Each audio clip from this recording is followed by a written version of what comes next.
En discutant ces 2 dernières années avec les invités du podcast, la question du couple est souvent apparue en toile de fond, comme un fil rouge que j'écartais finalement assez rapidement, peut-être parce que jugé peu pertinent dans la sphère académique. Et pourtant, débuter une thèse en étant en couple ou rencontrer un ou une partenaire en cours de doctorat, ça n'est pas anodin et ça soulève des interrogations.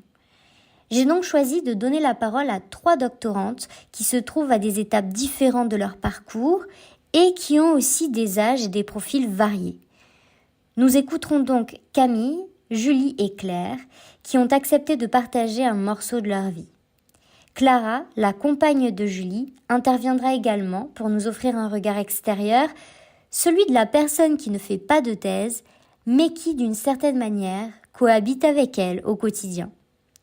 J'espère que cet épisode peu habituel à 4 voix vous plaira et je n'ai plus qu'à vous souhaiter une très belle écoute.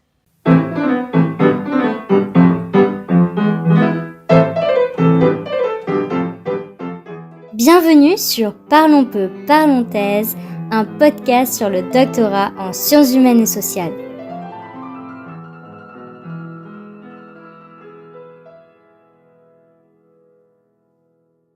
Alors bonjour Camille, je suis très contente de t'accueillir sur le podcast. Est-ce que pour commencer, tu serais d'accord pour un petit peu te présenter rapidement ton profil de doctorante, puis nous dire comment t'es arrivée à la recherche? Est-ce que c'était un choix prévu ou pas? Très bien. Alors, bonjour à tous. Bonjour Caroline et merci de m'accueillir sur le podcast. Je suis ravie d'être là. Du coup, je vais partager effectivement un petit peu de mon expérience. Alors, concernant le parcours des études et le parcours doctoral en finalité, c'était pas du tout quelque chose de prévu. Alors j'ai fait à la base un bac littéraire avec vraiment la volonté de faire du droit. Donc je me suis inscrite à la fac de droit. Ça n'a pas eu, ça a pas fonctionné du tout. J'ai fait 3 premières années. Je me suis accrochée parce que je voulais vraiment, j'ai changé de fac et tout. Je voulais vraiment faire ça. Mais le droit n'a pas voulu de moi, donc il a fallu lâcher prise. Et je me suis retrouvée un petit peu par hasard en LEA à l'université de La Rochelle, parce que j'aimais bien les langues et comme je savais pas trop quoi faire, je me suis dit bon, on verra bien ce que je pourrais en faire. Donc j'ai fait une LEA anglais, espagnol, portugais et c'est une LEA Amérique. Donc on est vraiment centré sur le continent américain, donc le portugais du Brésil, l'espagnol, les variantes d'Amérique latine et l'anglais nord-américain. Et j'ai adoré, ça m'a beaucoup plu et j'ai découvert, alors j'ai pris une option en enseignement du FLE, donc français langue étrangère, qui m'a permis de faire un stage de 2 mois en L3 au Brésil. Donc là, ça a été quelque chose de très important parce que ça a été mon coup de cœur, mon coup de foudre pour le Brésil. Donc ça a été déterminant ça pour la suite. Et j'avais fait un petit peu de linguistique aussi. Et comme je savais pas quoi faire, je voulais pas être en commerce international ou voilà ce genre de choses généralement qu'on fait après la LEA, ni de la traduction ou de l'interprétariat. J'ai un professeur de portugais qui m'a dit si la linguistique t'intéresse, tu pourrais faire un master en sciences du langage. Et sciences du langage, c'est pas du tout une filière dont on nous parle dès le lycée. Enfin, c'est quelque chose qui était, moi, je connaissais absolument pas la linguistique et tout. Et je me suis dit pourquoi pas, sachant qu'il y a quand même une licence et que moi j'arrivais, je me suis dit je tente le master sans avoir la licence, ça risque d'être peut-être compliqué, mais bon, il y a des passerelles avec la LEA. Donc j'ai commencé mon master 1 à Rouen en sociolinguistique et alors là, ça a été le coup de foudre total. Je me suis dit incroyable. J'ai tout aimé presque, mais voilà, quasiment tout aimé en tout cas en sociolinguistique. Et donc à la fin du M1, on nous a demandé de réfléchir, c'est un parcours surtout recherche, hein, donc il y avait quand même ce profil qui a commencé à arriver du doctorat. Et je voulais absolument retourner au Brésil, donc j'ai dit il faut que je trouve un sujet en lien avec le Brésil. C'est ce que j'ai fait. J'ai fait mon M2 à Bordeaux avec l'optique de faire un terrain au Brésil parce qu'il n'y avait pas de cours au 2e semestre contrairement à Rouen, bref. Puis il y a eu le Covid, donc voilà, du coup le terrain ça n'a pas été possible. Je travaillais sur l'analphabétisme à l'époque, donc en plus un public totalement inaccessible si on va pas sur place. Donc bon, voilà. Et j'ai déposé ensuite mon projet de thèse à la suite du M2 à l'université à Bordeaux-Montaigne. Et voilà, et me voilà en thèse. Donc je suis en 4e année, voilà, donc ça fait 3 ans et demi bientôt que je suis inscrite. Je suis en co-tutelle avec l'université de Sao Paulo au Brésil. Voilà, donc toujours en lien avec le Brésil. Donc j'ai pu y retourner 2 fois, 6 mois et 4 mois. Donc ça c'est super. Donc il y a des liens très, très forts avec le Brésil qui se sont créés et donc en lien avec mon mémoire, donc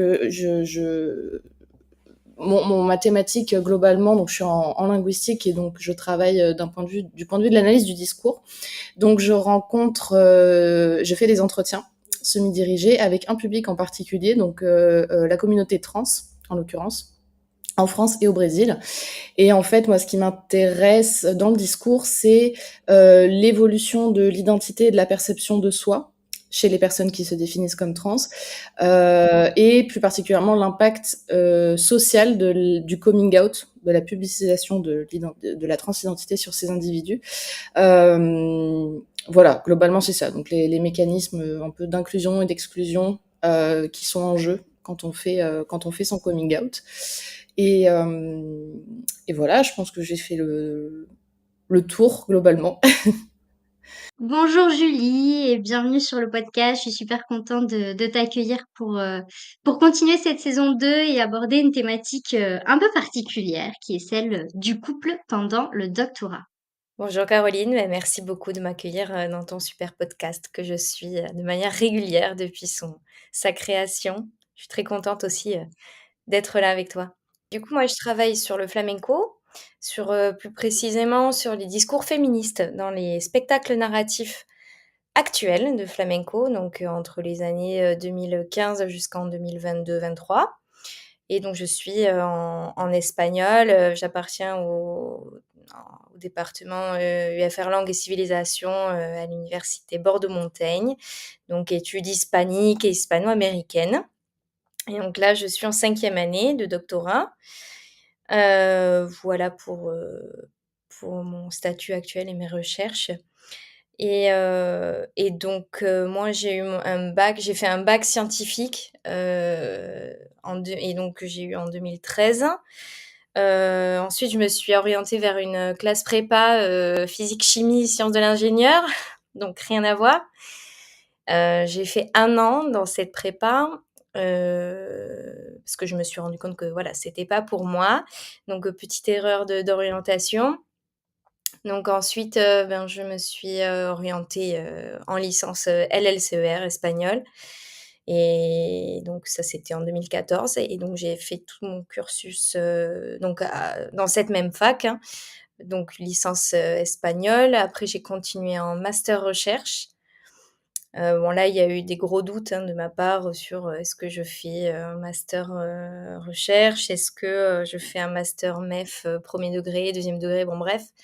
Finalement, j'ai continué en master recherche, donc j'ai commencé mon mémoire qui portait aussi sur le flamenco et les discours féministes. Après, j'ai passé la Greg que j'ai eu en 2020. Puis, je me suis inscrite en doctorat. J'ai fait 1 année de doctorat sans financement. Et ensuite, j'ai présenté le contrat doctoral que j'ai eu en 2021. Et puis là, je suis actuellement à terre.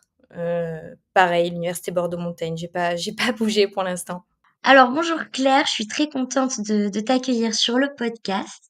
Et pour cet épisode, donc à plusieurs voix sur la thèse et le couple, est-ce que tu pourrais te présenter un petit peu, nous dire rapidement quel est ton profil de recherche, et puis après on rentrera un peu plus dans ton histoire personnelle. Bonjour, je m'appelle Claire, j'ai 43 ans et donc je suis actuellement en 2e année de thèse et je travaille sur la période du tardofranquisme et de la transition démocratique espagnole, donc 1966-1986, et je m'intéresse plus spécialement au rôle des femmes dans le monde de l'édition littéraire. Alors, moi, j'ai eu un parcours, donc moi j'ai passé le bac en 99 et j'ai fait un bac S, mais j'avais déjà 3 langues vivantes en fait. J'avais l'espagnol, l'italien et en LV1 comme tout le monde l'anglais. Et je voulais faire des langues, mais mes parents n'étaient pas d'accord. Donc j'ai fait, une classe préparatoire aux grandes écoles, au lycée Montaigne à Bordeaux. J'ai, ensuite passé le concours de Sciences Po Bordeaux que j'ai eu. Donc j'ai fait, Sciences Po Bordeaux en 3 ans. C'était la dernière promotion avant la réforme, LMD, licence master doctorat. Et après, j'ai intégré, Subdeco Paris en master grande école et j'ai commencé à travailler en entreprise. Donc j'ai un parcours en entreprise, qui quelque part est de la recherche parce que j'ai toujours travaillé dans ce qu'on appelle le business développement et l'innovation. Donc porter des projets de longue haleine, sur 1-2 ans, formuler le projet, trouver un budget et le mener à son terme avec des choses plus ou moins techniques. Donc j'ai commencé dans le web, et ensuite j'ai rejoint l'entreprise familiale plus tard, mais bien plus tard. Et là, ça a été une aventure un peu compliquée puisqu'il a fallu qu'on procède à la liquidation judiciaire de l'entreprise et à la revente. Et là, je suis tombée enceinte de mon 3e enfant, ma fille. Et il a fallu se poser la question de ce que j'avais vraiment envie de faire au niveau professionnel. Et là, je me suis dit que c'était le moment ou jamais, de faire ce que j'avais vraiment envie de faire, donc de travailler dans le domaine des langues. Et la seule façon de le faire en pouvant assurer une charge de famille, c'était en passant un concours de l'éducation nationale. Donc j'ai passé l'agrégation, j'ai mis 2 ans à l'avoir. J'ai eu un très, très bon contact avec, les enseignants de l'université Bordeaux-Montaigne qui m'ont énormément portée et donc j'ai eu l'agrégation et là, ça m'a intéressée en fait. La démarche intellectuelle, quand j'ai vu travailler les professeurs à l'université, ça m'a intéressée, ça m'a interpellée. Mais je pensais en fait que vu mon profil, je ne serais pas acceptée en contrat doc et je ne serais pas financée. Parce que je n'étais pas hispaniste de formation, parce que ça rentrait pas dans les cases. Mais ces gens-là m'ont fait confiance et grâce à eux, j'ai eu un financement. Et donc, j'ai pu commencer la recherche dans des conditions très, très favorables. Voilà. Et alors après, si on reprend un peu ton parcours, quand tu fais ton mémoire, quelle est ta situation, personnelle à ce moment-là? Et après, comment est-ce que, ça évolue jusqu'à la thèse? Alors, mon mémoire, donc en M2, ça a été donc l'année du Covid. De premier semestre, j'étais où? Premier semestre, oui, alors j'étais en couple du coup. J'étais en couple et je vivais avec la personne. J'ai fait donc mon mémoire pendant le confinement. Ah non, attendez. Attends. Ça, c'est le M1. Non, le M2. Oui, j'étais en couple, je vivais avec la personne. Oui, c'est bon.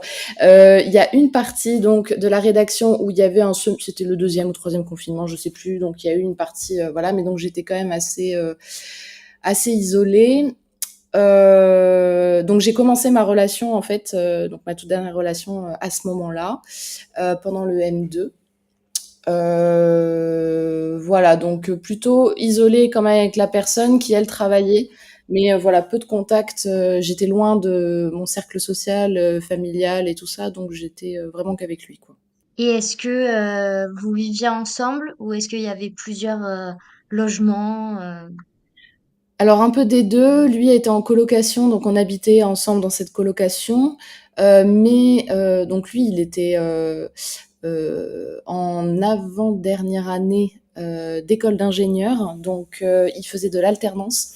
Donc il y avait une période où il était en entreprise et une période où il était à l'école. Et donc quand il était à l'école, on redescendait en Charente-Maritime en l'occurrence pour sa période d'école. Et moi, comme j'avais pas d'obligation d'être à la fac, puisque voilà, les cours tout était à distance et puis après c'était le mémoire, donc voilà, du coup je suivais et donc on était chez ses parents en l'occurrence quelques semaines et ensuite on remontait, donc ça on a fait l'aller-retour pas mal de fois, ouais.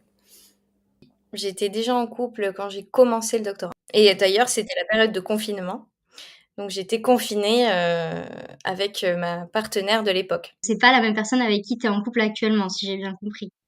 Non, donc Clara, donc ma concubine, je ne sais pas comment dire, je suis pacsée, donc voilà, je sais pas comment on appelle, mais ma partenaire, voilà, est infirmière, donc pas du tout du monde académique de l'université.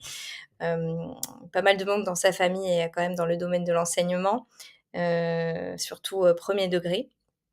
Mais voilà, je l'ai connue grâce à un ami qu'on a en commun et qui est lui aussi doctorant. Donc, elle avait des échos sur ce que c'était un petit peu ça. Mais donc, voilà, elle est infirmière. Et donc, je l'ai connue. Ça fait 2 ans donc qu'on est ensemble. Mais on se connaît depuis un peu plus longtemps, depuis 3 ans. Et donc, elle est arrivée. J'étais à peu près au milieu, si mes souvenirs sont, au milieu de mon contrat doctoral. Voilà.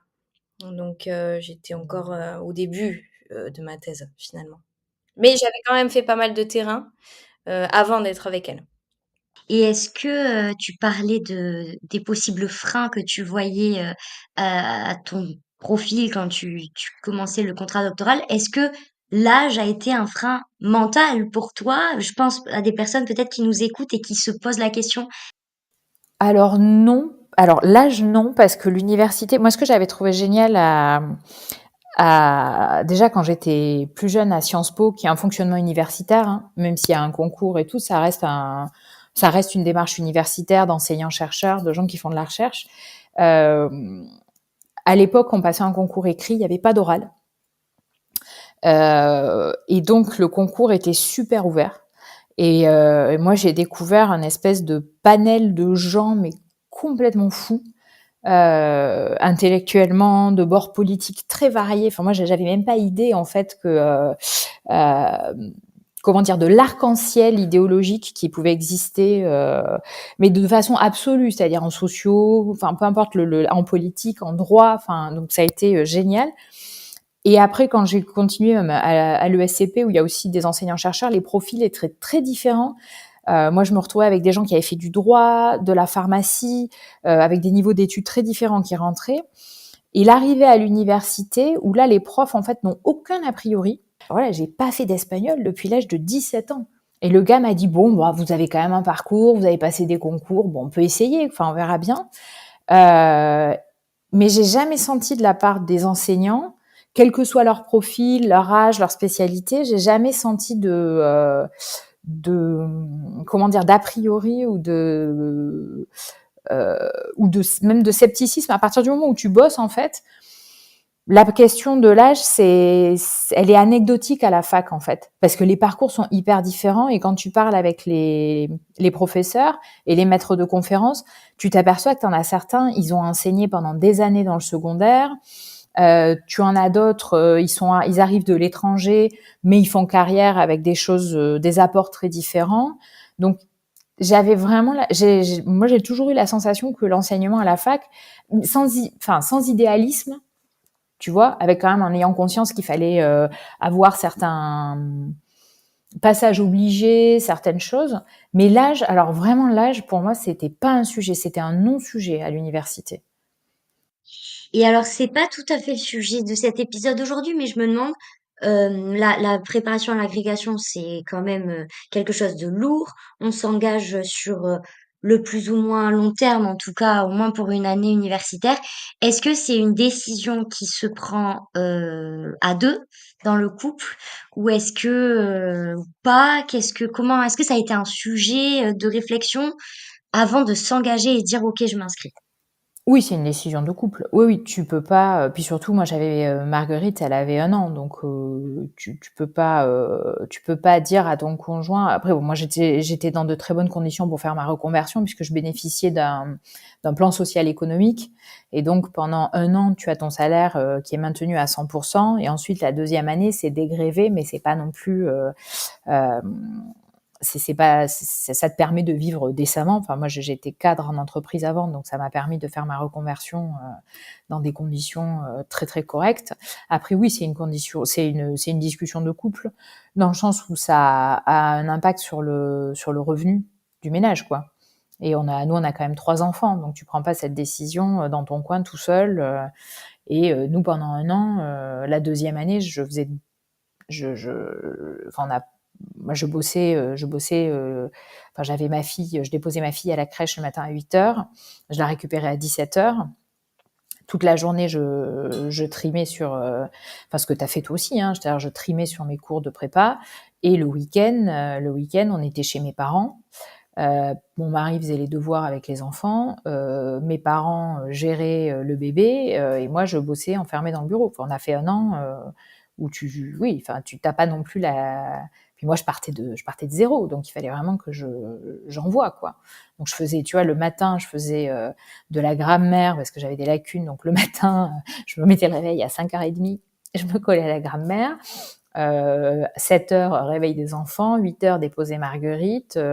Ensuite, j'avais journée, le lundi, mardi, c'était traduction. Enfin, tu vois, je me rappelle encore de mon emploi du temps. Donc, tu prends pas cette décision. Et en plus, moi, j'ai un conjoint qui voyage beaucoup. Et c'était une année où il était pas là, quasiment, ou avec beaucoup de déplacements. Et donc, il faut que tout tourne dans la maison, quoi. Et que lui, quand il est pas là, donc tu vois, mes parents m'ont beaucoup vu cette année-là, et tu mets tout le monde à contribution, quoi, quand t'as les enfants. Ça, ton conjoint, moi, j'ai la tante de mon mari qui m'accompagne. Tu mets tout ton écosystème personnel quand même en ordre de marche, quoi. Donc tu peux pas décider ça dans ton coin. C'est une décision de famille. Après, moi, je voulais plus de temps aussi pour les enfants. Et enseigner, c'est quand même, tu peux avoir des exigences professionnelles, mais quand même avoir du temps pour gérer tes enfants, quoi. Et alors, comme vous êtes rencontrés avant le début de la thèse, euh, je me pose la question à chaque fois, est-ce que commencer un doctorat est un choix, une décision qui se prend à deux ou seul, ou un peu entre les deux? Alors, c'est une très bonne question parce que, en l'occurrence, donc quand on s'est rencontrés, j'étais en train de faire le M2 et il savait très bien que l'objectif après le M2, c'était le doctorat. Donc en soi, ça, c'était acté. Il fallait juste que je valide mon master quand même, voilà, et que j'ai une note suffisante pour pouvoir accéder à un doctorat et tout. Donc c'était dans les plans, mais c'était pas fait encore.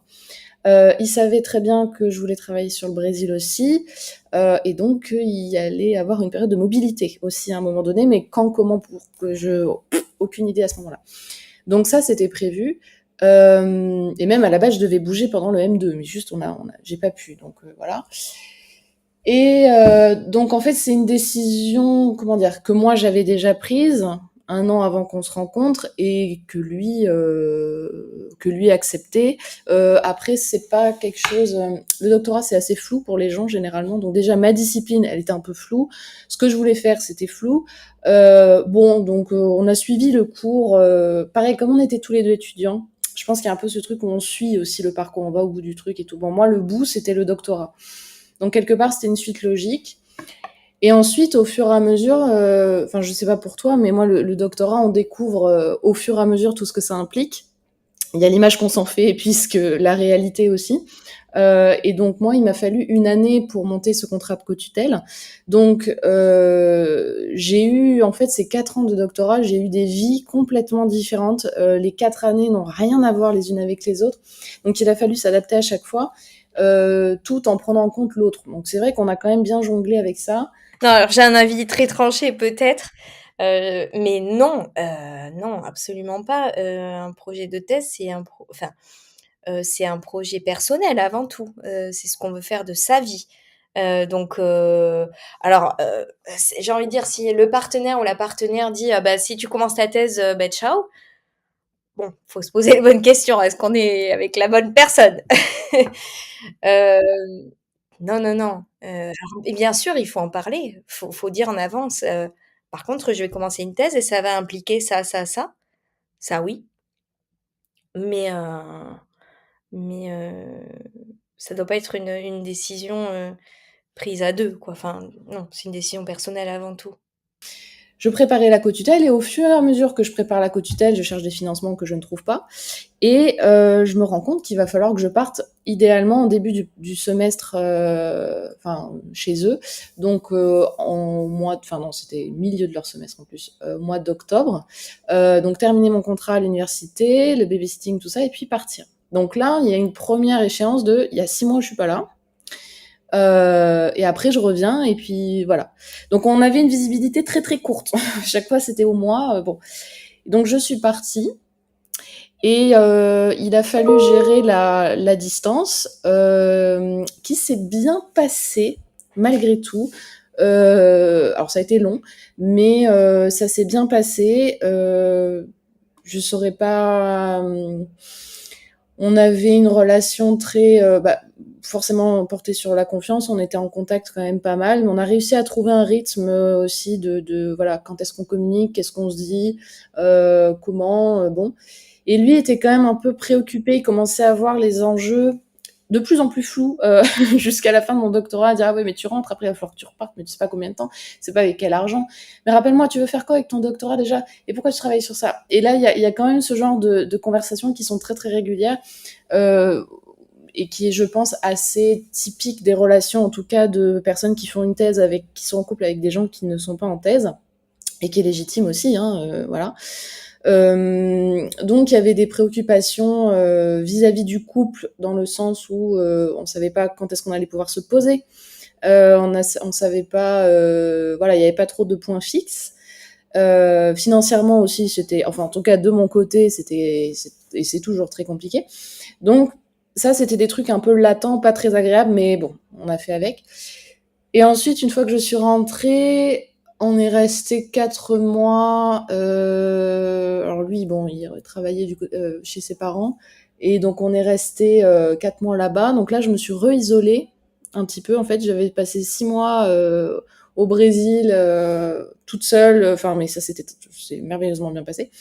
Et là, il y a eu 4 mois où tout de suite on était dans une bulle. Ça nous a fait beaucoup de bien parce qu'on s'est retrouvés, mais on a été dans une bulle tous les deux, avec la belle famille.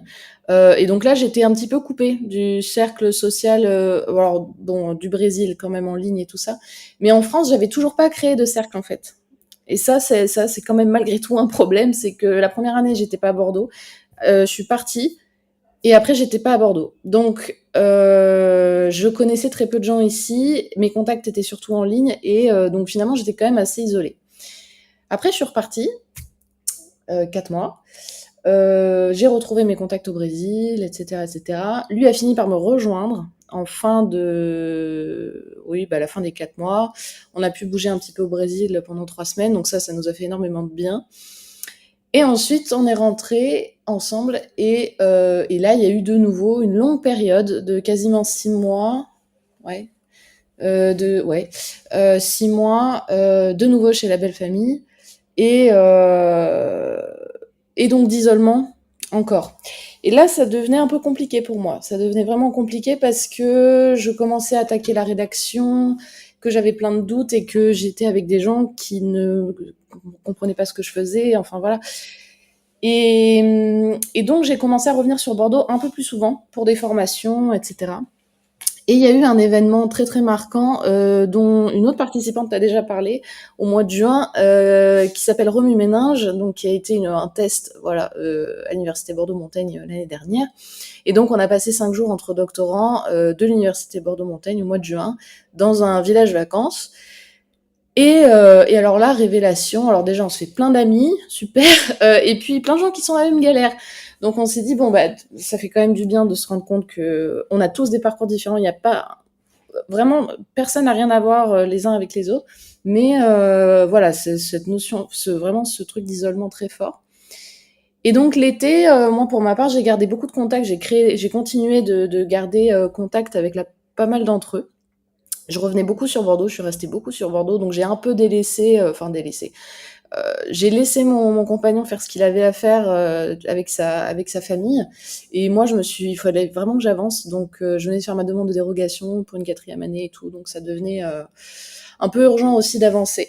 Et ça s'est super bien passé parce que voilà, il y avait un groupe, une énergie, il y avait une compréhension mutuelle de plein de choses, même si on était de disciplines différentes, tous en SHS quand même, mais voilà.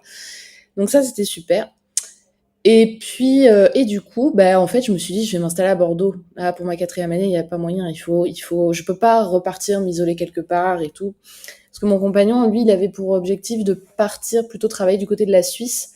Bon, bah, la Suisse, moi, au début, je m'étais dit oui, bah, je vais le suivre comme d'hab. Et en fait, après, je me suis dit non, mais c'est pas possible du tout. En Suisse, je connais personne. Je suis loin, vraiment, vraiment, de mes proches et tout. Et l'année de la rédaction, je peux pas m'isoler encore. Ça, là, je pourrais plus, voilà.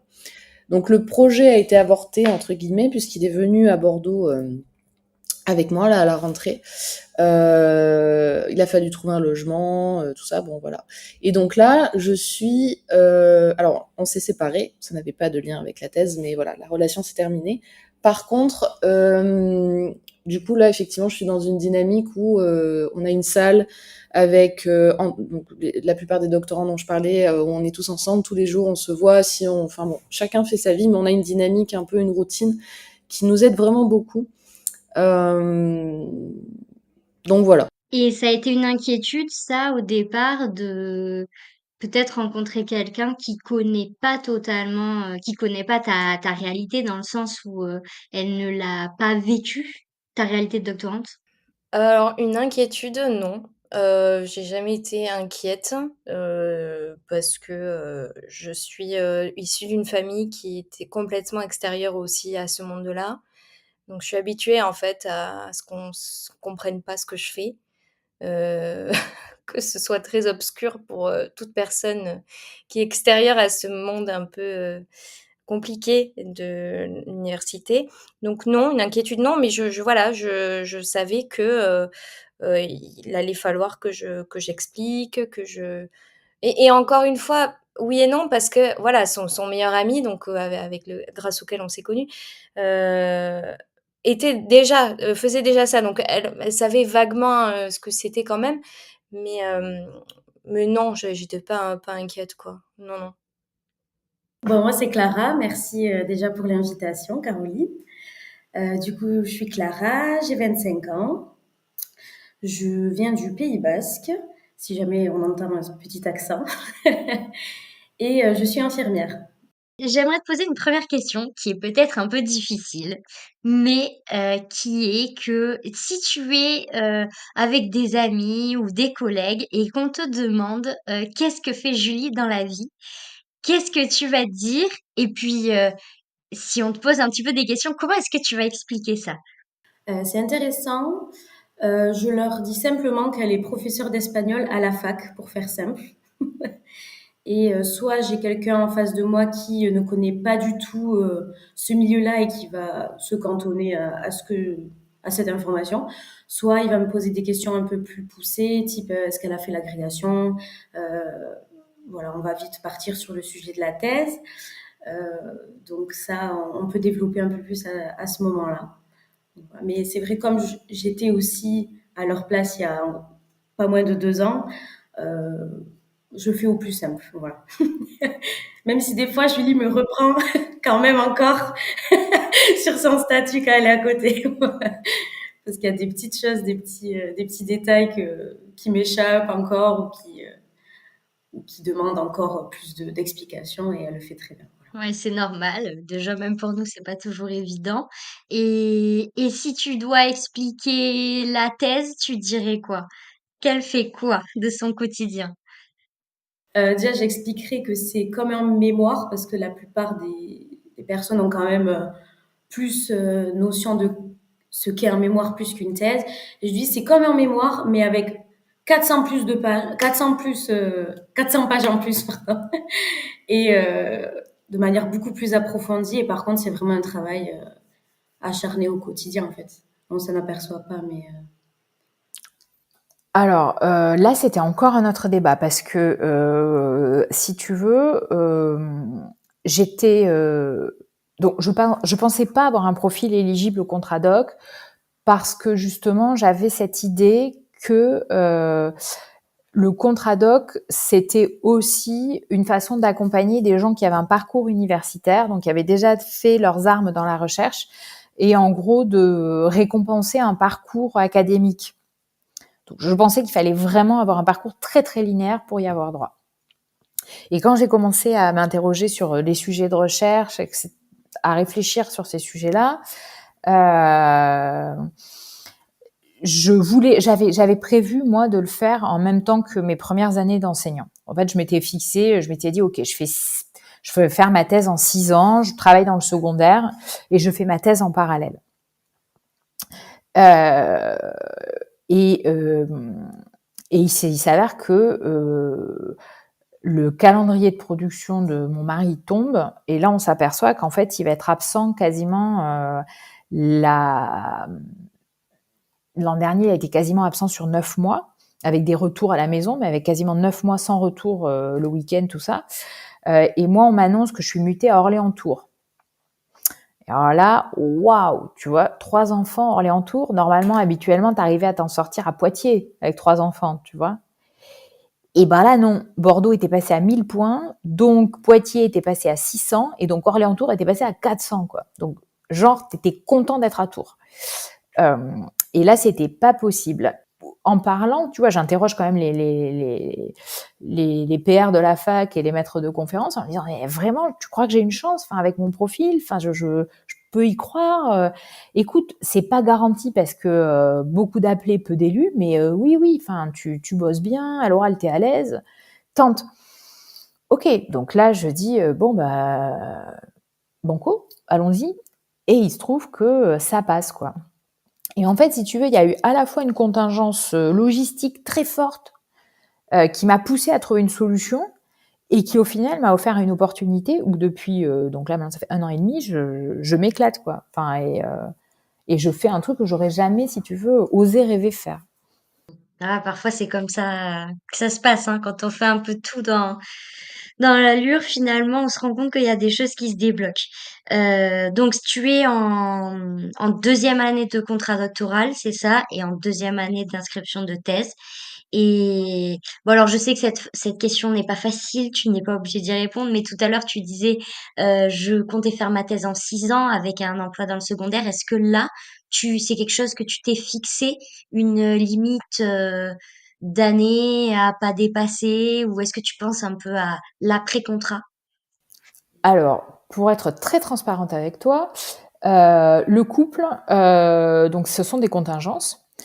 Et donc là, la contingence est qu'on a une contrainte financière qui nous tombe dessus.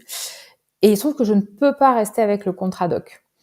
Et que je dois rebasculer dans le secondaire parce qu'aujourd'hui l'allocation de recherche avec 3 enfants et nos contraintes de couple justement fait que ça n'est plus possible. Et donc moi je me fixe comme objectif, là j'ai commencé à rédiger, et donc moi je me fixe comme objectif d'avancer un maximum ce semestre vu que j'ai pas de charge de TD. Donc j'ai eu la chance d'aller faire des recherches l'an dernier à Barcelone et de rencontrer des premiers témoins donc qui m'ont confirmé que mes hypothèses étaient cohérentes pour avancer. Et là, j'ai la chance de bénéficier d'une bourse de la Casa de Velázquez au mois de mai pour 1 mois de recherche à Madrid. Et donc normalement, à la fin de l'année, j'espère avoir bouclé mon corpus et mon travail d'archives, puisque là je vais aller faire le travail d'archives, les archives du régime franquiste. Pendant 1 mois, ça va être ça et des archives statistiques à la Bibliothèque nationale d'Espagne. Donc moi, mon objectif là, si tu veux, c'est de boucler vraiment mon corpus à la fin de l'année et d'avoir rédigé je dirais 1/3 de la thèse à la fin de l'année, et j'espère finir en 3-4 ans. Mais grâce au contrat doc, quoi. Et parce que je dirais que l'avantage de faire une thèse tard, c'est que et d'avoir les enfants qui te mettent une pression sur la journée, mais je veux dire positive, hein. C'est comme pour l'agrégation. Moi, il fallait que entre 8h30 et 16h30, il fallait que j'ai fait mon boulot, quoi. Donc, si tu veux, ça te contraint dans le bon sens du terme à avancer. Donc, je dirais que l'avantage de faire une thèse à 40 ans passés, c'est ça. La pédagogie que j'ai eue avec ma famille et avec lui ont été très, très, très différentes parce que, bon, ma famille a pas vraiment, enfin, a des questionnements, mais quelque part, c'est vas-y, fais ce que tu as à faire. Si tu as envie de le faire, c'est qu'il faut le faire. Et on me laisse y aller. Donc, il y a même pas de... À aucun moment, il y a eu un questionnement verbalisé ou même non verbalisé, c'est sûr, de pourquoi tu fais ça. Est-ce que tu as vraiment besoin d'y aller? Jamais, personne n'a jamais remis en question quoi que ce soit. J'ai une chance incroyable d'ailleurs parce que voilà, on m'a toujours dit tu veux faire ça, vas-y, vas-y. Et tout le monde s'est réjoui pour moi que je puisse retourner parce que bon, l'objectif aussi c'était à la base de retourner au Brésil. Donc ça c'est objectif atteint. Mais voilà, donc du coup ils se sont dit mais si tu peux faire ta thèse et retourner au Brésil, c'est génial. Voilà. Donc il y a eu plus des préoccupations, on va dire financières. Voilà, où là il a fallu que moi, je me suis organisée, on m'a un peu aidée, enfin voilà, on s'est débrouillé. Donc c'était plutôt par rapport à ça. Donc après, partir 6 mois, bon bah oui, bon bah c'est difficile, la maman, la grand-mère, tout le monde se dit oh là là, elle va partir 6 mois. Puis après, une fois qu'on y est, on a les nouvelles technologies. En plus maintenant, on a quand même vachement de chance, on envoie des photos, des trucs, et puis tout se passe bien, donc tout va bien. Donc voilà. Pour mon compagnon, c'était un petit peu différent parce que bon, il y a des inquiétudes, on va un peu les mêmes, hein, financières, tout ça, mais il y a surtout une inquiétude de enfin, qu'est-ce qui peut se passer là-bas, donc comment on fait confiance à l'autre alors qu'on ne sait pas ce qui se passe parce qu'on n'est pas là, voilà. Donc là, je pense que ça dépend quand même vachement des relations. Moi, je sais que je suis partie tranquille parce que en tout cas, donc ça faisait 1 an qu'on était ensemble. Ouais, à peu près. Ouais. Non, 2 ans. Ça faisait 2 ans. Et je savais que je pouvais lui faire confiance. Enfin, il y avait pas eu d'événement particulier qui aurait pu me mettre la puce à l'oreille, qui aurait pu me refroidir. Et lui non plus. Donc, et étant donné que il n'y avait pas de frein, il a jamais cherché à me mettre de frein pour aller au bout de ce que je voulais faire. Bah, même si ça a été difficile pour lui, ça c'est sûr, comme pour moi, mais moi j'avais choisi de partir. Donc c'est quand même, ça c'est pareil, celui qui part c'est toujours plus facile. Ça il faut pas l'oublier. Donc moi j'étais super contente de partir, c'était l'aventure, c'était voilà super. Donc même si c'était difficile, c'était mon choix, donc c'était pas la même chose. Lui il est resté, il a fallu réadapter son quotidien et ses craintes et voilà un pays qu'il connaît pas, il sait pas avec qui je suis, bon pardon. Donc voilà, bah, je pense que ça a été quand même beaucoup de communication au fur et à mesure. Et puis lui, de sa part, bah, beaucoup de patience, beaucoup de respect aussi. Et voilà, il a pris sur lui, quoi. Et après, quand je suis revenue, qu'il a vu que tout s'était bien passé, etc., pour repartir, ça a été difficile, mais ça a été plus simple. Après, il est venu, donc ça, c'est pareil. Je pense que... Alors, bon, le Brésil, c'est loin, mais pour les gens même de manière générale, qui partiraient pour un séjour un petit peu long, quand la personne, enfin, faire en sorte que la personne puisse venir, je pense que c'est quand même vachement bien. Pas forcément au début, parce que alors j'ai eu des témoignages comme ça, parce qu'au début, comme on est dans une phase de découverte, on sait pas, on prend ses marques, etc. Le fait que la personne vienne et qu'elle partage ces doutes-là, ce tâtonnement, etc., ça peut être super angoissant en fait. Mais une fois que vous êtes installé, que tout est calé, que vous avez votre cercle d'amis, que tout est bien et que tout est positif, donc faire venir la personne et lui partager ce qu'on vit, là, je pense que c'est vachement plus enrichissant et rassurant aussi pour le couple, quoi. Donc ça, ce voyage après, c'était vraiment super, même si c'est venu la deuxième fois, mais c'était bien. Il a vu la fac, il a vu mes amis, enfin voilà, il a vu des choses que j'avais déjà vues. Donc ça a été vraiment très chouette. Donc voilà, je pense que ça dépend des profils, mais je pense qu'à partir du moment où la personne n'évoque pas forcément de résistance à ce qu'on parte et qu'on voilà, on partage simplement ce qui se passe, euh, ça peut bien se passer, mais c'est difficile de donner des conseils voilà, généraux. Ben, le travail de terrain, en fait, je l'ai fait avant d'être avec elle. Hem Et je me dis d'un côté, j'ai bien fait parce que, ben, en fait, tout simplement quand on est, célibataire, on a plus de temps, pour, si on a envie de partir 3 mois, on part 3 mois. Alors non pas que ce soit pas possible actuellement parce qu'on a une relation qui est très saine, donc c'est voilà, si elle veut partir 3 mois, elle part 3 mois et inversement. Mais je veux dire, j'en aurais peut-être eu moins envie. Enfin ça m'aurait plus peut-être embêté qu'autre chose. Et en plus, hein, quand j'ai fait mes terrains vraiment de façon intensive, j'avais pas non plus de cours. Donc c'est vrai que ou alors je les faisais quand je donnais plus de cours. Donc Donc voilà et ensuite, donc c'est vrai que depuis qu'on est ensemble, j'ai fait un petit terrain, d'une semaine, mais c'était un terrain vacances, on va dire, parce que, bon, c'est aussi ma passion, hein, le flamenco, donc voilà, j'ai joint l'utile à l'agréable, donc où elle n'était pas venue avec moi. Mmh, voilà, pour ce qui est des journées d'études et autres, hors Bordeaux, donc en général, j'y vais seule, sauf là où je vais partir à Nîmes et elle m'accompagne, en fait, pour la première fois. Et je suis contente parce qu'elle va voir, ce que c'est, enfin elle va rentrer un peu plus dans mon monde. Alors elle l'a fait un petit peu déjà, mais du coup oui, c'est un enrichissement pour nous 2 aussi de elle voit mon monde et inversement aussi, parce qu'elle m'explique des choses sur ce qu'elle vit au quotidien, sur son quotidien à elle, voilà, où j'en apprends aussi quoi. Donc ouais. Alors, ça, j'ai essayé de le faire, même en France un petit peu. Ça a été un peu plus difficile de lui partager ce que je faisais, pas parce que je ne voulais pas, mais parce que je sentais que de son côté, alors, est-ce que c'est parce qu'il avait pas trop envie de savoir ou parce que c'était trop éloigné de ce qu'il connaissait? Mais c'est pas quelque chose qu'il a cherché vraiment à faire beaucoup, beaucoup. C'est-à-dire qu'on a visité la fac. Alors, il parle pas portugais en l'occurrence, donc genre j'ai pas tenté de dire on va avoir une conférence ensemble parce que bon, forcément, ça aurait été compliqué. Donc, on a fait beaucoup d'activités culturelles. Voilà. Après, il a vu les lieux, les gens. Par contre, concernant ce que je faisais, non, il a pas. Même à l'université, on a fait. Je lui ai montré l'université pour la première fois au mois de septembre. Mais voilà, c'est pas quelque chose qui l'attire. Et j'ai pas forcément cherché à forcer non plus. Lui, il avait un univers très différent du mien.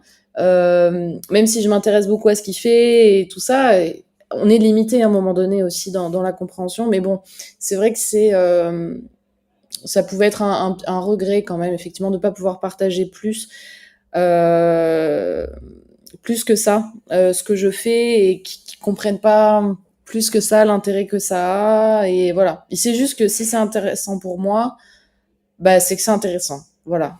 Mais voilà.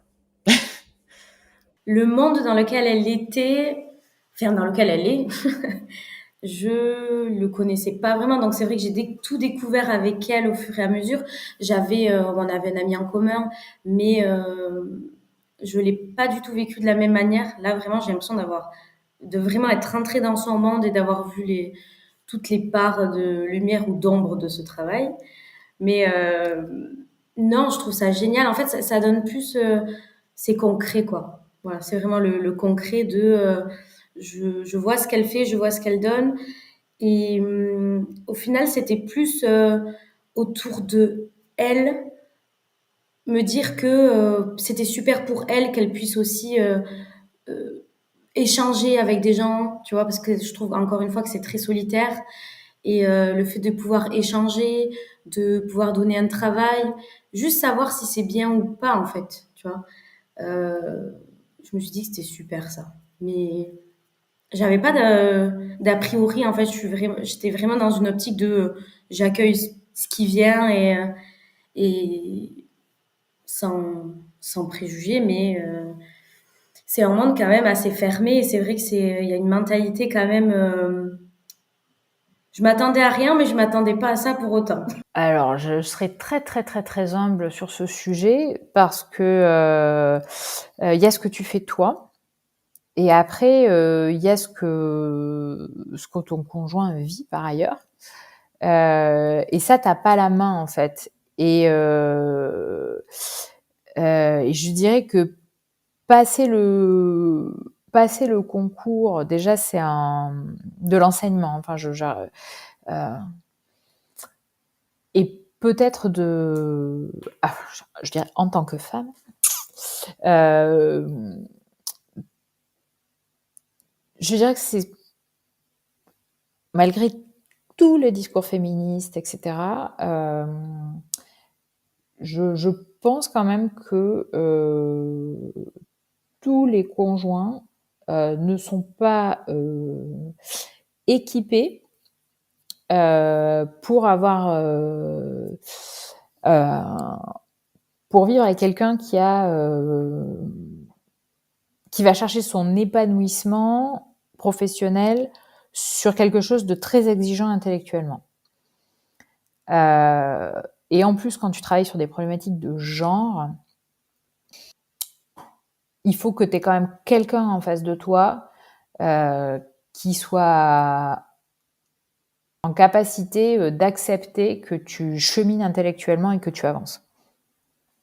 Je dirais que le principal risque, c'est ça. C'est-à-dire que toi, tu sois dans une démarche où tu avances et où, en face de toi, il y a une inertie. Ou que, inversement, tu sois tellement toi dans ta thèse et... en gros, il faut que tout le monde avance de façon différente. Il n'y a pas d'exigence particulière.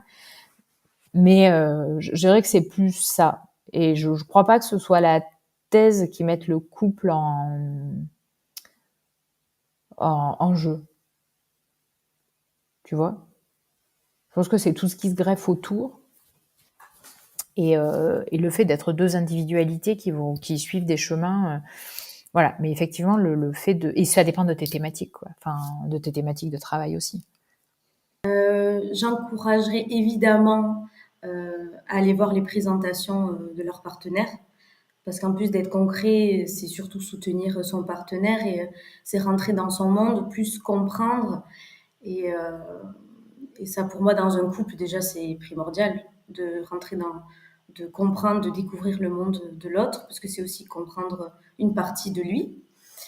Et les conseils que je pourrais donner, je sais pas, je pense que c'est tellement différent parce que nous, par exemple, on n'a pas d'enfants, on a une dynamique très différente aussi, donc je me verrais pas donner des conseils à des gens qui ont vraiment une vie totalement différente de la nôtre parce que ça serait vraiment présomptueux de ma part, je trouve.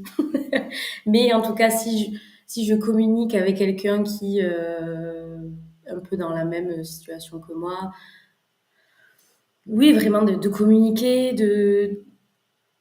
d'être compréhensif et d'essayer voilà de poser vraiment des repères dans le quotidien, se donner des horaires, ça peut aider en fait. Vraiment communiquer, et se dire, ok, là on a cette situation, alors au lieu de te reprocher que t'es jamais avec moi, au lieu de te reprocher que tu travailles tout le temps, qu'est-ce qu'on peut faire pour que toi tu puisses te sentir à l'aise dans ton travail, mais tout en considérant aussi l'aspect personnel.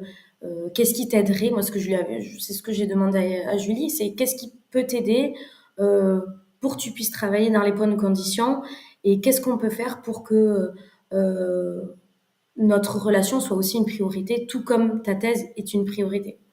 Voilà. En fait, c'est trouver des solutions, c'est vraiment être compréhensif. Mais tu vois, quand elle finira sa thèse et si elle me dit on part sur une autre, je sais pas. Parce que ça demande quand même aussi, on prend quand même beaucoup sur soi aussi quand même. Tu vois.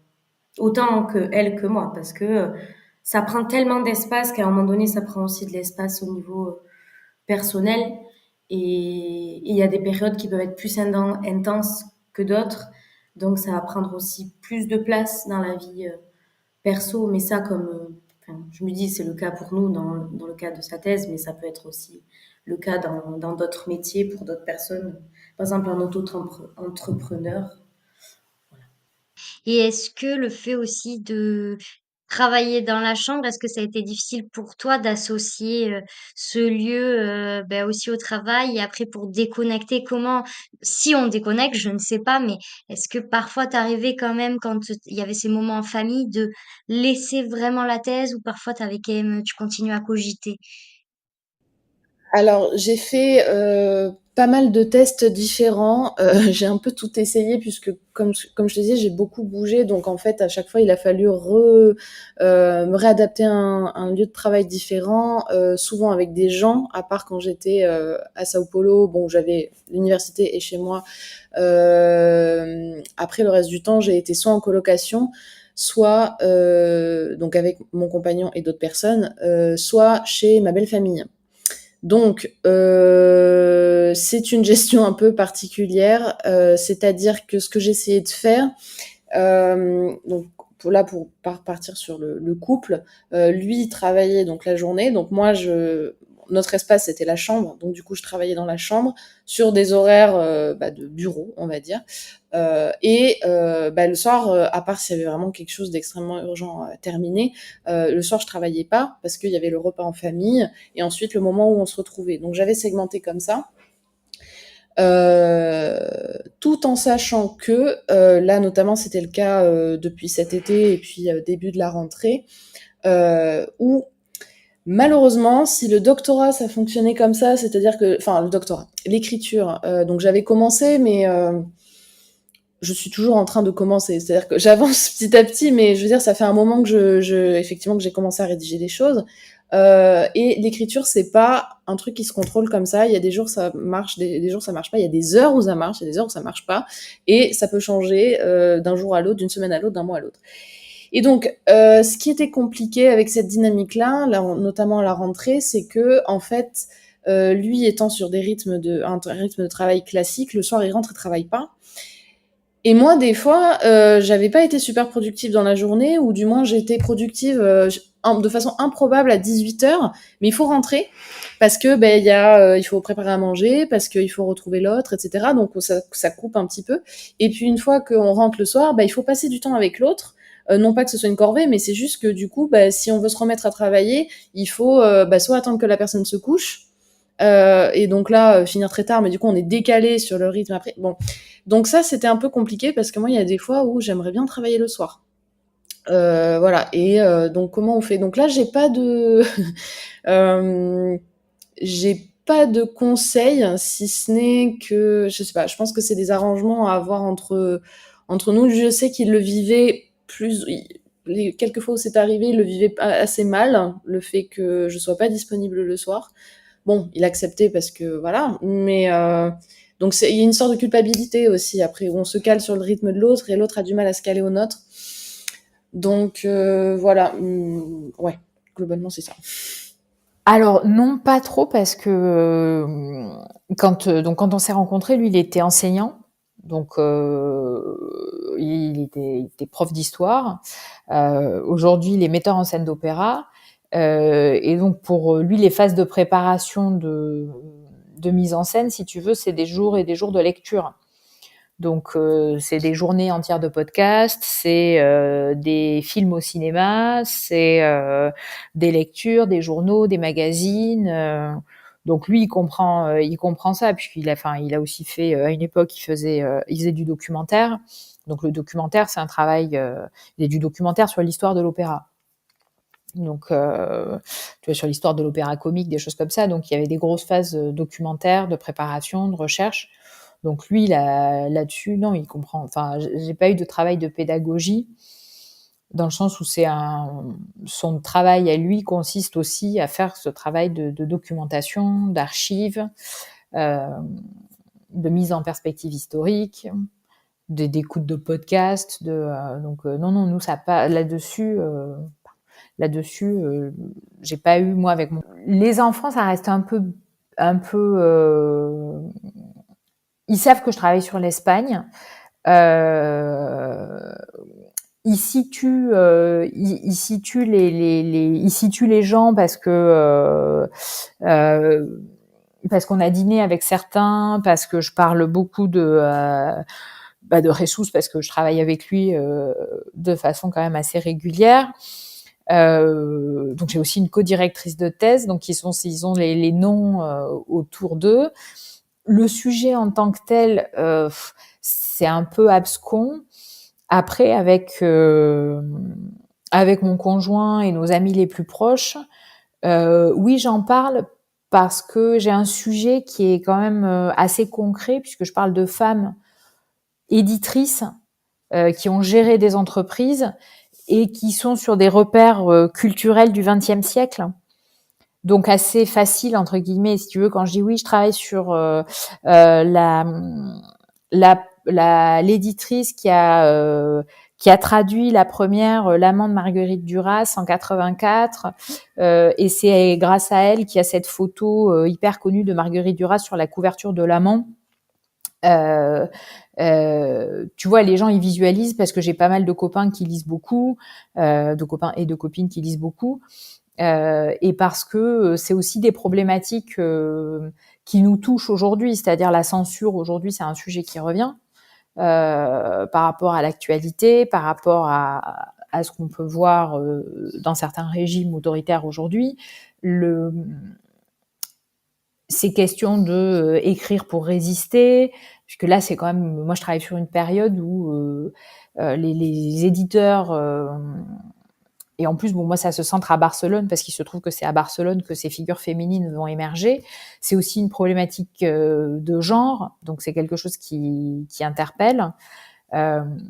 Donc c'est au final, c'est assez facile d'en parler. Le franquisme, quand même, les gens situent de quelle période on parle. Parfois pas toujours, mais globalement oui. Donc, et c'est l'Espagne, donc c'est un pays proche aussi. Il y a un imaginaire culturel qui est associé. Quand on arrive, ben, c'est vrai quand tout le monde parle, ben, c'est normal, tu vois, comme moi, quand je suis avec que des infirmières et que Julie arrive, si on parle travail, le vocabulaire médical, tout de suite, elle peut être un peu perdue.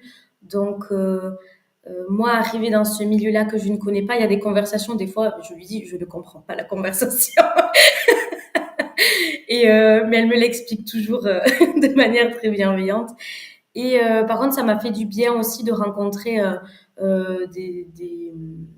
d'avoir eu l'occasion de rencontrer des proches de certains doctorants, ben, des partenaires notamment, sans avoir eu de grosses conversations, mais je voyais qu'ils étaient dans le même cas que moi.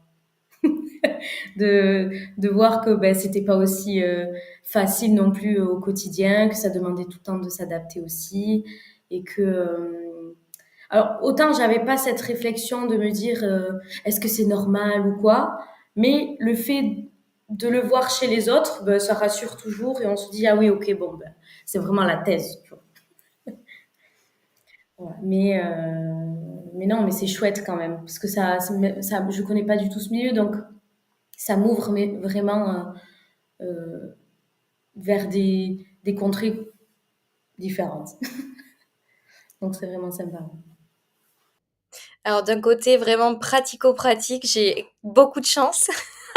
Est-ce que c'est parce que je suis avec une femme? Peut-être. Non, je plaisante, blague à part. Mais non, j'ai vraiment de la chance. Elle m'aide beaucoup. La répartition des tâches est très égale. J'ai pas de charge mentale démesurée. Bon, on a de la chance aussi de pas avoir d'enfants. Hein. Je pense que ça, les personnes qui sont maman, papa, ça doit pas être simple non plus. Mais du coup, non, bah, par exemple, si on prend l'exemple de cet été, où elle ne travaillait pas, ben, le midi, elle faisait à manger, le soir, elle faisait à manger, les courses. Bon, j'étais très gênée parce que je déteste ça. Mais voilà, ou alors on les fait ensemble et puis moi, ça me fait du bien aussi parce que je fais pas que, je suis pas la tête dans le guidon tout le temps. Mais voilà, de ce point de vue-là, elle m'aide beaucoup sur des aspects du quotidien. Voilà, là encore ce midi, tout simple, voilà, pour avoir un exemple, ce matin, donc je suis partie travailler à l'école doctorale à 9h, je suis rentrée à 12h30, le repas était fait, quoi. Enfin, des petits trucs comme ça où bah, c'est trop bien. C'est ça de moins à penser, à faire, voilà. Donc ouais. Et ensuite, d'un point de vue moins pratico-pratique, je trouve que d'avoir une personne qui est complètement extérieure à la chose, c'est hyper positif. Alors après, j'ai pas connu l'autre exemple de quelqu'un qui est aussi dans mon doctorant comme moi. Mais parce que comme elle est pas dans ce tourbillon, comme tu disais, où la tête dans le guidon, bah, elle va avoir un regard extérieur et elle va tout rationaliser, tout, oui, rendre, elle va relativiser. Voilà. Sur certains aspects où on se dit: «Oh là là là là là là, j'ai ça, ça, ça, ça», elle va dire: «Mais attends, mais non, regarde, pas après pas, tu as fait ça, regarde, tu l'as fait ça ce matin». Enfin, voilà, elle essaie de de toucher du doigt ce que nous, on voit pas forcément. Je dis nous parce que enfin, parce qu'on est toutes les deux de ce monde, mais du coup, moi, je trouve ça super positif, pour ça, en tout cas, d'avoir quelqu'un qui est extérieur et qui donc a un autre regard forcément et souvent plus positif d'ailleurs, plus objectif.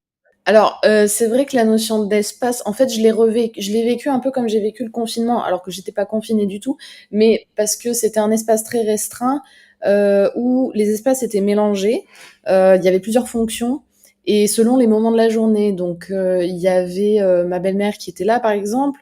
Donc, bah, évidemment, on socialise. Enfin, je veux dire, je peux pas faire comme si elle était pas là, c'est pas possible. Donc, quand je m'installais dans le salon, je m'installais dans le salon parce que je savais qu'il y aurait personne de telle heure à telle heure et que j'avais envie de changer d'endroit. Donc j'avais l'impression d'avoir un peu changé de bureau. Donc bon, physiquement c'était ça, hein, mais donc voilà. Après quand il faisait un peu beau, je me mettais en terrasse, enfin en terrasse, la terrasse de la maison. Et j'essayais de tourner un peu comme ça. Donc la chambre, le salon, la terrasse. Et après, quand j'ai commencé à prendre mes marques, on était du côté de la Bretagne, dans des cafés, des choses comme ça aussi. J'avais besoin de physiquement aller ailleurs. Et comme j'avais pas la fac à côté, voilà, j'allais dans un café ou peu importe, je restais une demi-journée, voire la journée, je revenais. Donc en fait, je faisais en fonction de mon ressenti. Il y avait des fois où je voyais que le lieu là, c'était pas possible, ou alors il y avait des petits enfants qui étaient là, et là, je me dis non, là c'est pas possible, je vais pas pouvoir me concentrer. Donc je bouge. Donc voilà, parce que effectivement, il y a des moments. Ça c'est pareil, c'est pas forcément explicable. Où le bureau qui est dans la chambre, bah c'est pas mal, c'est plutôt confortable, on y va, on s'en fout, la limite ça a pas trop d'impact et puis il y a des jours où juste on n'en peut plus de voir la même fenêtre, les mêmes rideaux, le même muret et d'entendre les enfants, on peut plus. Donc il faut provoquer un élan de motivation et moi en général soit en allant marcher, j'allais me promener, soit en allant travailler ailleurs littéralement, quitter le lieu finalement c'est bien aussi. Voilà.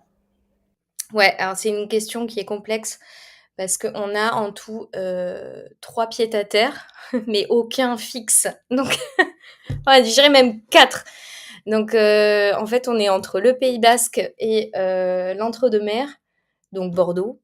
Donc là, moi, je suis dans mon appartement, donc c'est un 23 mètres carrés et en ce moment, on est les 2 dans le 23 mètres carrés. C'est, pas viable, clairement, c'est pas une solution viable.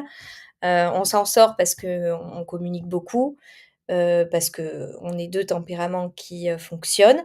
Mais 23 mètres carrés à 2, entre moi qui suis en période de rédaction et elle qui est, dans une étape, professionnelle, en changement, c'est compliqué. Hem, donc là, en ce moment, on est ensemble, mais parfois elle va plutôt vers le Pays basque, travailler, et moi, du coup, quand je peux, je la rejoins, quand j'ai plus de cours ici ou quand j'ai mon emploi du temps le permet, voilà. Donc il y a ça aussi à prendre en compte, c'est les trajets, en fait, tout simplement qui prennent du temps, autant pour elle que pour moi. Donc c'est ça aussi à s'organiser, à se dire: «Bon, mais tel week-end, on va être là-bas et tel autre week-end, on va être, chez l'une, chez l'autre, avec la famille», parce qu'il y a la famille aussi, les voilà, il y a, c'est l'organisation. Ouais. Alors déjà, je parle juste de mon expérience et de mon vécu aussi dans notre couple avec nos tempéraments à nous deux. Déjà, moi, dans ma période, c'est que ça fait 3 ans et demi que je suis infirmière. Donc 3 ans que j'étais aussi de nuit. Donc sur un rythme qui est complètement inversé et qui déjà demande une certaine organisation, mais qui finalement nous correspondait du fait que même si on était à distance, parce qu'à ce moment-là, moi j'étais encore au Pays Basque et elle à Bordeaux, nécessitait que lorsque moi je dormais, la journée en fait ça l'arrangeait un peu puisque elle pouvait vraiment se consacrer à la thèse et donc souvent, je dormais la matinée. Elle, ça lui permettait de travailler le matin. Et moi, l'après-midi, quand je me réveillais, c'était le moins qu'on passait ensemble. Sur cet été-là, je venais de démissionner parce que je ne supportais plus ce rythme de nuit de ces 3 ans. Mais il fallait quand même que je récupère de ces 3 années. Surtout que sur les derniers mois, vraiment, j'étais très, très décalée. Je dormais quasi plus. Donc, en fait, ça s'est bien passé. Enfin, en tout cas, moi, de mon vécu.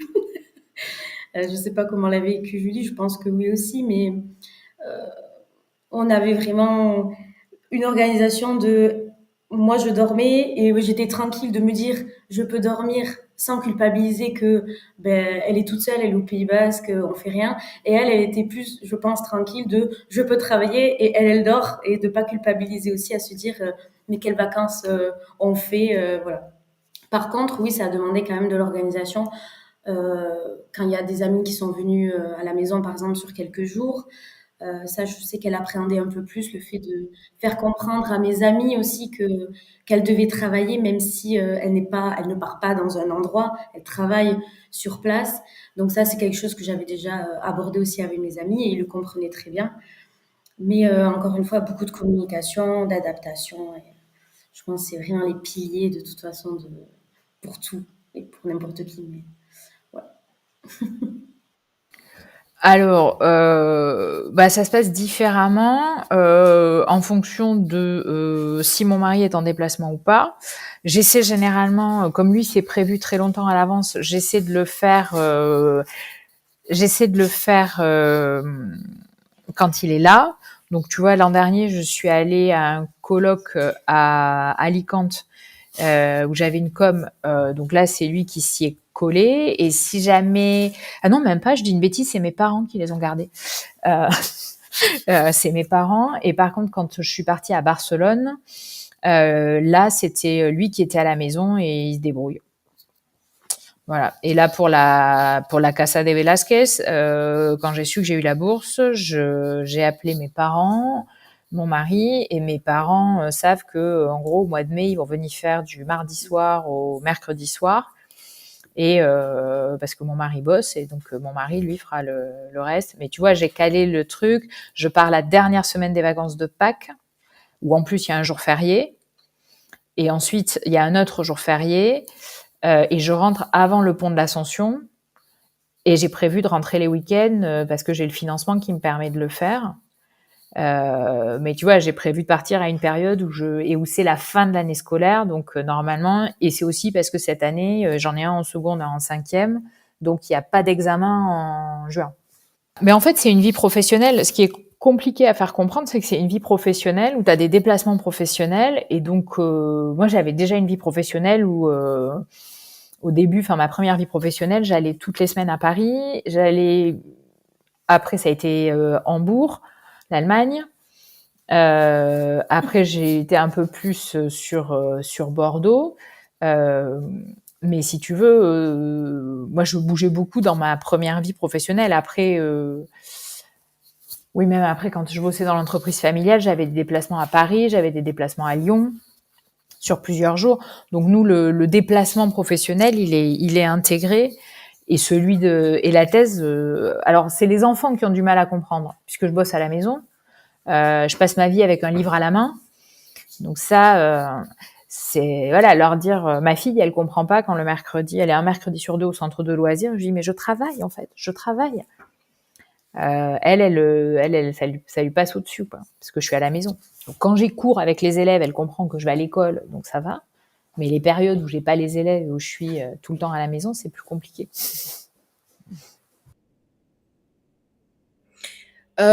Oui, alors il y a toujours des fluctuations, hein, ça c'est inévitable.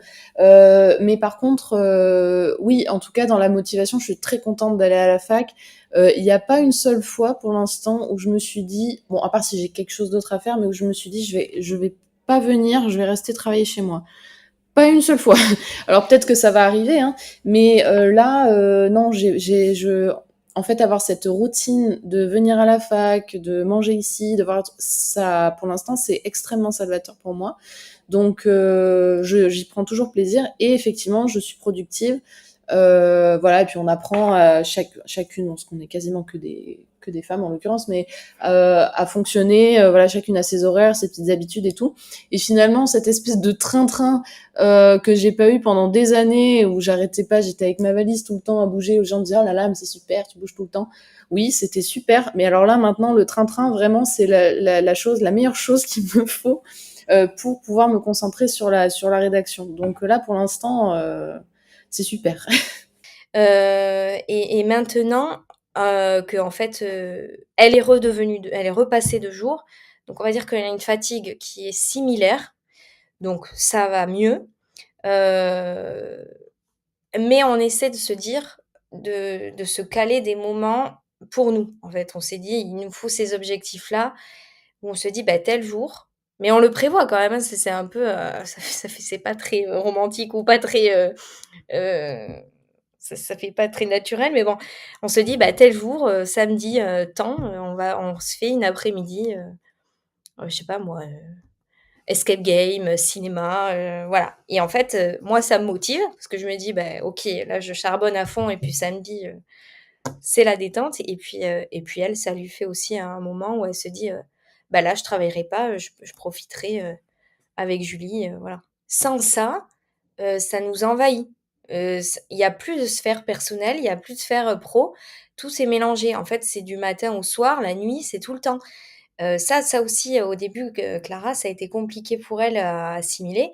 C'est qu'il y a pas de moment enfin, c'est très compliqué pour nous, pour moi, de s'arrêter, vraiment, de faire une coupure et donc sans ces moments imposés, heu, on risque de glisser vers, on travaille non-stop et on emmène le travail, dans la vie de couple et là, c'est délicat parce que, à quel moment tu te dis, «Là, je coupe pour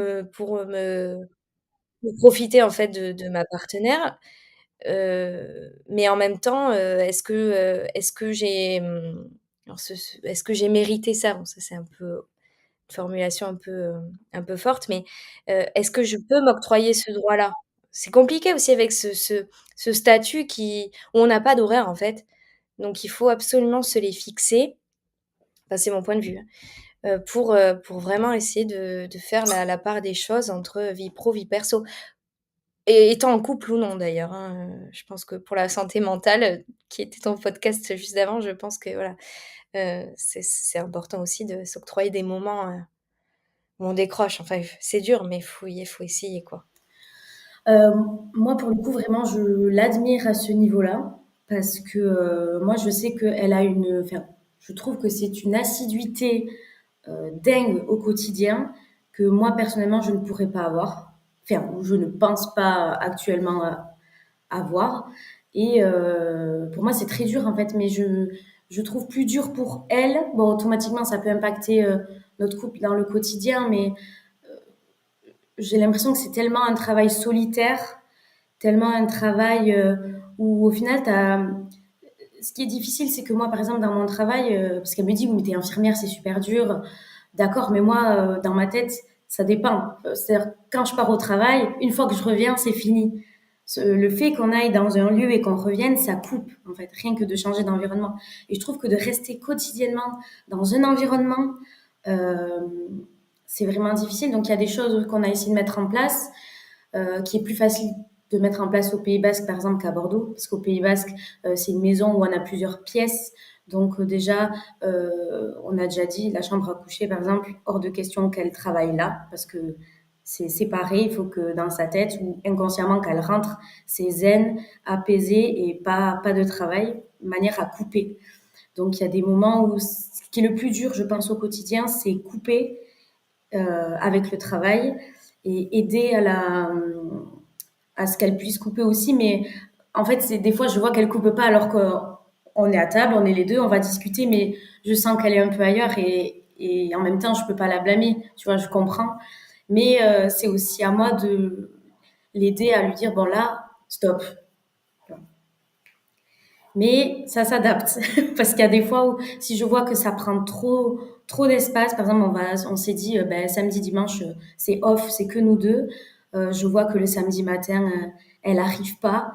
Je préfère lui dire, ben, écoute, si ça te va, bien sûr, tu prends toute la samedi matin et tu fais ce que tu as à faire pour que au moins elle ait fait ce qu'elle avait à faire dans sa tête et que elle puisse profiter par la suite, on puisse vraiment profiter et avoir du temps de qualité, plutôt que passer le week-end à se dire que on reste entre nous, mais qu'en fait elle soit pas vraiment présente et qu'elle n'arrive pas à profiter et qu'elle n'arrive pas à couper. Donc ça demande de l'adaptation aussi. Voilà. Mais à des moments c'est pas évident. Des fois on se chamaille, mais ça va jamais loin parce qu'on comprend. Mais, Est-ce que ton conjoint a été amené à rencontrer, ou est-ce que c'était une volonté de ta part, rencontrer un cercle social de doctorants? Et voilà, inversement, après lui, peut-être toi rencontrer son cercle à lui professionnel. Est-ce que ça a été, quelque chose qui s'est fait? Et si oui, nécessaire, est-ce que ça lui a permis d'avoir une autre approche du doctorat par, d'autres personnes?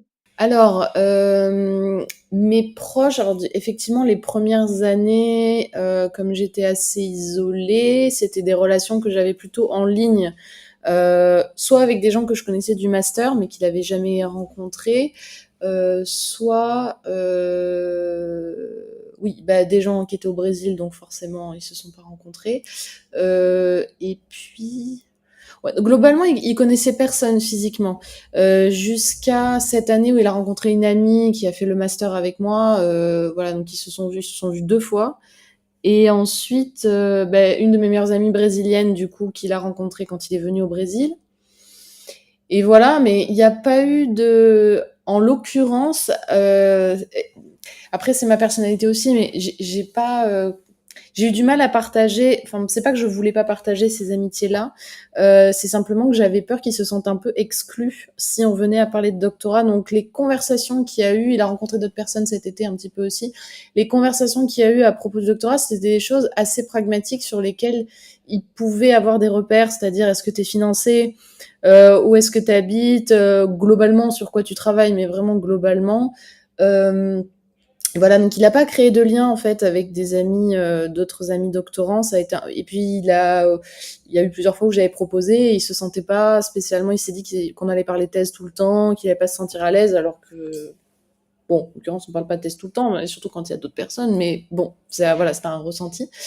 À l'inverse, étant donné que c'est moi qui le suivais beaucoup jusqu'à là septembre où c'est lui qui est venu, moi je connaissais tout son cercle. Alors étudiant de l'école d'ingénieur en l'occurrence, et après professionnel, euh, j'en ai rencontré quelques-uns comme ça, mais c'est pas des gens qui côtoyaient en dehors de l'entreprise. Donc du coup, bon, j'entendais parler, mais je connaissais pas trop. En revanche, son cercle amical, oui, je connaissais quasiment tout le monde. Ouais. Mm, mm. Oui, oui. Oui, il faut en fait, je pense que c'est même plus que nécessaire.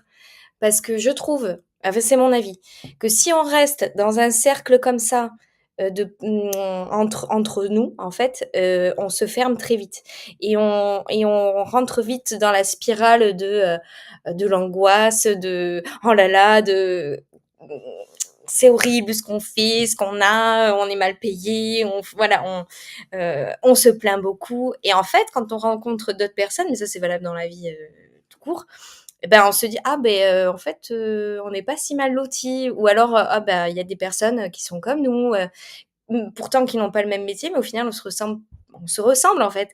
Donc oui, c'est plus que pertinent, c'est même essentiel en fait. Et moi, je connais, des amis à elle qui sont aussi ses collègues, qui sont devenus des amis à moi, et inversement. Je veux dire, Clara connaît, certaines de mes amies doctorantes. Demain, on est invité à un anniversaire d'une doctorante et donc elle va venir. Enfin voilà, c'est vraiment quelque chose que j'aime bien, et que je trouve positif. Ouais. Est-ce que parfois vous pensez à l'après-thèse dans le sens, ah justement, un jour, on aura plus de temps, il y aura plus cette charge mentale. Euh, Moi, c'est vrai que j'avais vraiment peur que à la fin de cette thèse, qu'il y ait vraiment une sorte de vide. Parce que je pense que quand tu as donné autant de temps, autant d'années, autant d'heures d'investissement dans un projet, euh, c'est quand du jour au lendemain, finalement, tu te retrouves pas plus sans rien, mais plus sans ce poids. Qu'est-ce que tu fais de tout ce temps-là? Parce que je me dis, moi, quand j'avais fait mon mémoire dans mes études infirmières, ça avait pris 1 an et pourtant, à la fin, j'avais eu ça. Donc, c'est vrai que après 5 ans, je me disais, mais tu vois, si moi j'ai eu cette sensation après 1 an, qu'est-ce que ça va être après 5 ans? Mais c'était vraiment par rapport à mon expérience. Mais en discutant avec elle, elle me disait, mais peut-être pas. Au contraire, tu vois, c'est vraiment le poids qui part. Et en même temps, on fait face à quelqu'un. Enfin, Julie remplit très vite son agenda. Elle a mille et une idées, elle a beaucoup d'activités, donc je me dis, elle va vite euh, le remplir. Et on a fait un apéro il y a pas longtemps avec quelques personnes qui étaient en thèse et dont une qui venait qui venait de présenter sa thèse d'ailleurs. Et pour elle, c'était une libération. Enfin, elle a clairement dit que elle, ça l'ennuyait pas du tout, que c'était super et que, au contraire, maintenant, elle avait vraiment du temps pour toutes ses activités et il y avait pas ce vide-là. Donc, je me dis, ça peut être que du plus. Et puis, ça va être évidemment un changement, mais que je suis sûre qu'on arrivera à appréhender. Ah ben oui. Alors je vais utiliser une image qui est encore une fois de ma perception. Là pour moi, la thèse c'est un caillou dans ma chaussure. C'est et donc j'ai hâte que ce caillou parte parce que vraiment là ça je sais que c'est mon bébé etc. J'ai envie que ça finisse quoi parce que clairement ça prend un temps qu'au bout d'un moment on a envie de prendre ce temps pour faire autre chose quoi. Donc oui oui oui oui oui oui on se dit un jour il y aura plus la thèse. Waouh ce serait super. Mais il y aura autre chose, il y aura autre chose. Mais il y aura plus la thèse. Donc oui, oui. Euh, Alors, dernier conseil, je sais pas, mais en tout cas, quelque chose, suite à ta proposition, j'ai une amie doctorante qui m'a partagé, qui a participé au podcast, qui m'a partagé une vidéo sur Instagram là une jeune femme qui parlait qui donnait des statistiques. Alors, bien évidemment, ça aurait été bien que je donne les chiffres, mais je vais pas les retenir.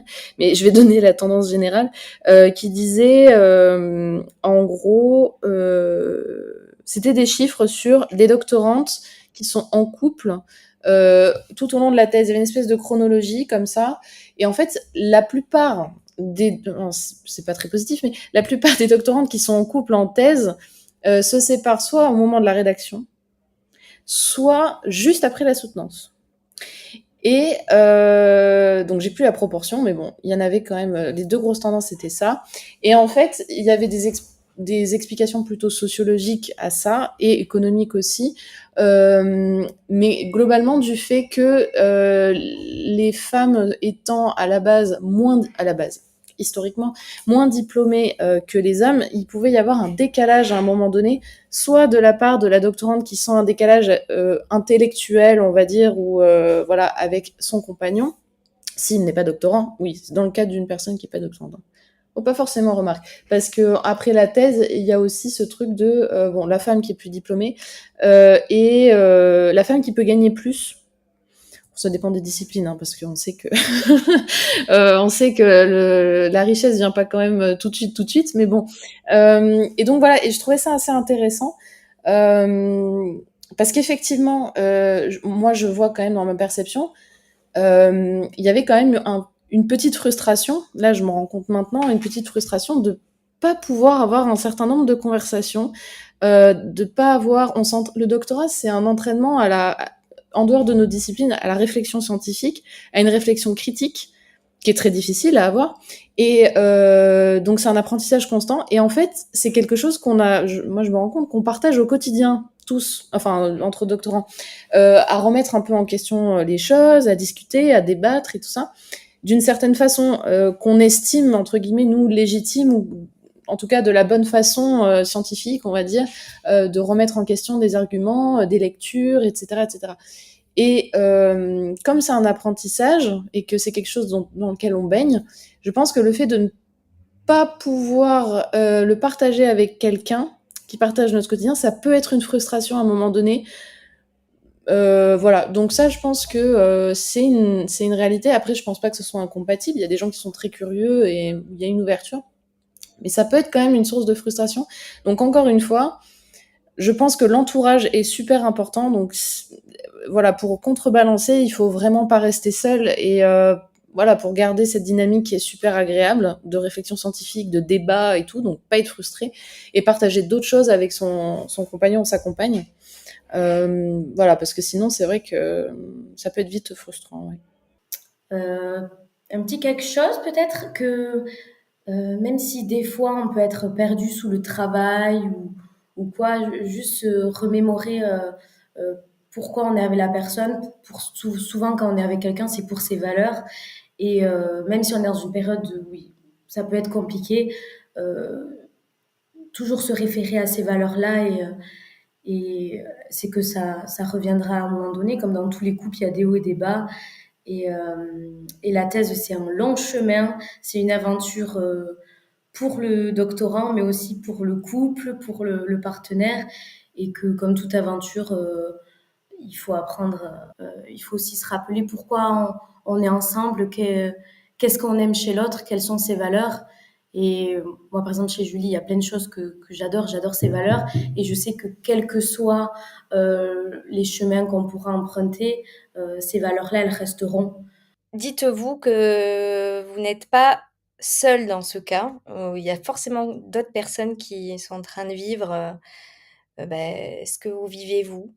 De pas hésiter, voilà, à parler, communiquer, de vous octroyer du temps pour vous et à 2 aussi. Les 2 sont importants, je pense et surtout s'écouter, en fait. S'écouter, et essayer de mettre de côté, toutes les charges mentales qui sont pas, vitales. C'est-à-dire, toutes les culpabilités, toutes les angoisses, le stress, les choses comme ça, il faut essayer de les mettre de côté et comment les mettre de côté selon moi, c'est en verbalisant, en disant en fait, en parlant, soit avec soi-même, j'en sais rien, ou avec son partenaire, vraiment partager en fait à 2, échanger mais, de manière sereine. Alors pourquoi pas, en allant au resto ou je sais pas, mais voilà, de manière sereine et pas attendre d'être submergé pour paniquer parce que, ouais, là, c'est pas facile, en fait, quand on en arrive là, mais que voilà, que vous n'êtes pas seul et voilà.